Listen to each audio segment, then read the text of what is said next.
क्या भारत की आर्थिक ताकत कमजोर हो रही है? आखिर ऐसा क्या हुआ कि एक हफ्ते में भारत का विदेशी मुद्रा भंडार भी घट गया और गोल्ड रिजर्व में बड़ी गिरावट देखी गई?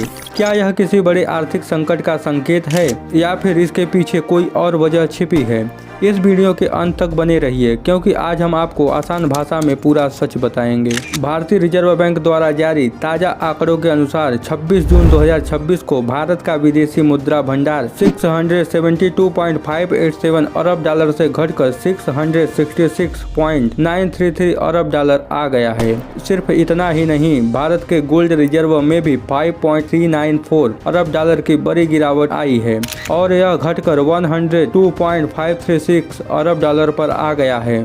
इतनी बड़ी गिरावट देखकर कई लोगों के मन में सवाल उठने लगे कि क्या भारत आर्थिक संकट की ओर बढ़ रहा है? लेकिन इसका जवाब जानने से पहले यह समझना जरूरी है कि विदेशी मुद्रा आखिर होता क्या है। विदेशी मुद्रा भंडार यानी फॉरेन एक्सचेंज रिजर्व किसी भी देश का आर्थिक ताकत का एक महत्वपूर्ण हिस्सा होता है। इसमें केवल अमेरिकी डॉलर ही नहीं बल्कि यूरो, पाउंड, जापानी येन जैसी विदेशी मुद्राएं भी शामिल होती हैं।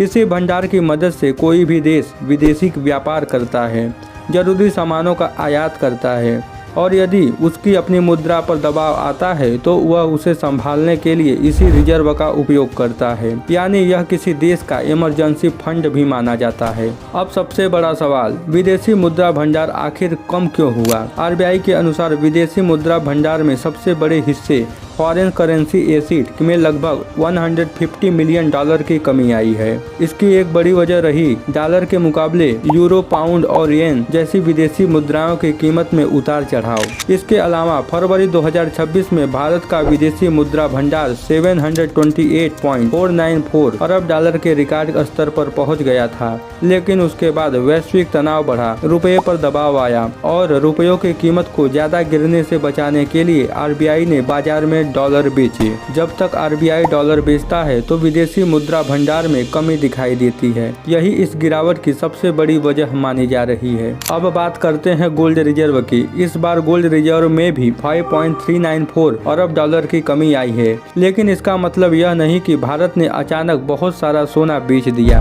असल में गोल्ड रिजर्व की वैल्यू अंतर्राष्ट्रीय बाजार में सोने की कीमतों के आधार पर बदलती रहती है। यदि सोने की कीमत में उतार चढ़ाव आता है तो रिजर्व की कुल वैल्यू भी ऊपर नीचे होती है। अब यहाँ से कहानी और भी दिलचस्प हो जाती है। विशेषज्ञों का कहना है कि 666 अरब डॉलर से अधिक का विदेशी मुद्रा भंडार आज भी दुनिया के सबसे बड़े रिजर्व में पड़ा है। भारत के पास अभी भी कई महीनों का आयात भुगतान करने लायक विदेशी मुद्रा मौजूद है। इसलिए फिलहाल में इसे आर्थिक संकट नहीं बल्कि आरबीआई की सामान्य बाजार प्रबंधन रणनीति के रूप में देखा जा रहा है। हालांकि आने वाले समय में अगर वैश्विक तनाव बढ़ता है, डॉलर और मजबूत होता है या रुपये पर दबाव बढ़ता है तो विदेशी मुद्रा भंडार में उतार चढ़ाव देखने को मिल सकता है। अब देखना होगा कि आने वाले हफ्तों में आरबीआई इस स्थिति को किस तरह संभालता है और क्या भारत का विदेशी मुद्रा भंडार फिर से रिकॉर्ड स्तर की ओर लौट पाता है या नहीं। आपको क्या लगता है, क्या विदेशी मुद्रा भंडार से आई यह गिरावट सामान्य है या आने वाले समय में भारत की अर्थव्यवस्था के लिए चुनौती बन सकती है? अपनी राय नीचे कमेंट में जरूर लिखें। अगर आपको जानकारी आसान भाषा में पसंद आई तो वीडियो लाइक करें, अपने दोस्तों के साथ शेयर करें। मिलते हैं अगली वीडियो में, तब तक के लिए जय हिंद, जय भारत।